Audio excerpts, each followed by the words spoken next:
Hello, this is the Provoked Prawn, and this is Lian Li's Vector V100. As you can see, this is a nice looking case and an affordable one, coming in at $60 for the basic version without any fans, and around $75 for the one with 4 fans included as standard. I want to talk to you about my experiences with the case, what it was like to craft in, and other things. Now, you might have noticed that there's a little figurine in there. That isn't something I'd normally do, but Lian Li recognises that people do want to, so they've got a little display area in the case where you can pop your own things in. Other things of interest for this case include little things, little details that Lian Li often includes in builds, and something I really like this anti-sag bracket for your graphics card. Requires a few extra screws and parts to be attached above your motherboard and then below where the GPU would sit, and then gives support to your graphics card and a fitment there which will help make sure that it doesn't sag over time, which is pretty nice. So you can see there's some little highlights like that immediately and some nifty little things. Again, another favorite of mine from Lian Li's cases is the little box that comes included with sections for sectioning off your screws. Can be really handy during the build process and just for storing these additional parts if you need them in future. I'll be doing a full build guide on this in the near future, so subscribe if you aren't already to see that. But I want to break down some of the other things that are going on with this case, take it apart and show you some of the highlights and lowlights of it. So you can see this is a nice looking case, and the panels come off really easily, so they just pop off in various different places. Toolless design as well, so they just tug away. What you'll notice is the top panel does have a dust filter on, but otherwise, apart from at the bottom below the power supply unit, there's very little in the way of filtering. You'll see the rear panel has some nice holes for the air to get through, but there's no additional dust meshing on here that you can remove and clean, which might be a problem in future. Stripped down, you'll see some of the points of interest in here. You can have up to 9 120mm fans, and you can have 140 as the rear exhaust fan and 140 at the top, but not in other locations around the case, which is a bit of a strange design. What I do like, though, is that it includes both the support for standard motherboards and rear connect ATX motherboards as well, so you can end up with a really clean design. Now, a standard one, I wanted to show you a quick look at what that would be like and how the cabling might run through from the rear and how much of it you can see. Another thing you'll notice is there's not a great deal of space at the back for cable management, but we'll get to that in a minute as well. It does still look nice like this, but if you want to make the most and end up with a really clean design, then a rear connect motherboard like this tough gaming one really sets it off. All the cables are then hidden at the back, and everything at the front ends up looking really clean and just ends up with a very nice looking build by the end of it. And that's definitely one of the highlights here, although you can obviously still see through to the rear, so it's a shame there's not some hiding elements going on there. Now, curiosities of the builders, you can put 120mm fans on the bottom here and secure them with long screws that are included in the case. I'm using reverse blade fans in this instance to set them up there. And so obviously in theory, that'll be blowing air onto the GPU. The problem with this is it sits just above where the power supply unit will go. So you can obviously mounting the PSU at the bottom there, which has its own venting just below it.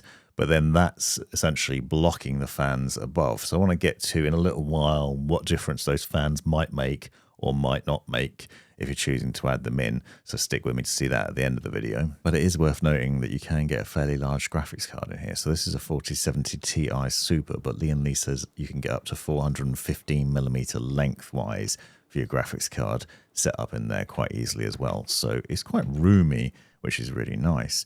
Now, in terms of the storage, you are quite limited, and that's one thing that's worth noting. A hard disk drive, for example, if you want to use a platter drive, mounts to the bottom of the case, and is really easy to secure, to be fair, because you just have some washers and some screws. It just slots in down there out of the way. SSD, meanwhile, goes on the back of this tray. But this is all you've got. One SSD and one hard disk drive. That's all you can fit in the case. So if you are building with this, you probably want to use NVMe SSDs, which most people probably will be anyway, so it's not too much of a problem. And the installation for both the SSD and the hard disk drive is really easy. Obviously just mounting the SSD to this plate with 4 screws, and then that just mounts back at the back of the case behind the motherboard, and then the cabling for that is really convenient as well because it's in a good spot there. So there's not too much bother with these things. But cable management, as you can see, is not as easy.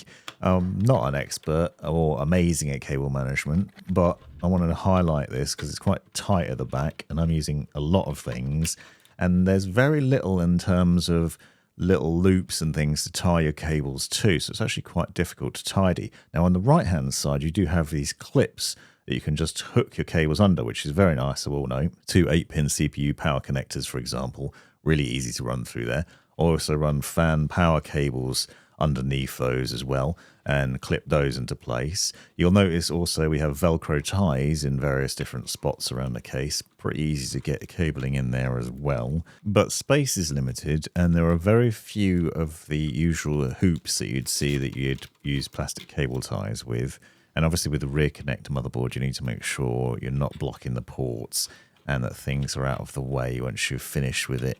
And you don't want the cables visible through the front either, because that's the whole point in using this rear connect one. So it was pretty tricky to get the cables into a good state. And if you're very fussy about it, you might have a problem. And as you can see by the end of it, once I've got the wireless dongle in for the wireless fans, and of course there's USB hub as well, which are also needed, and all the power cables, ends up being quite a mess at the back.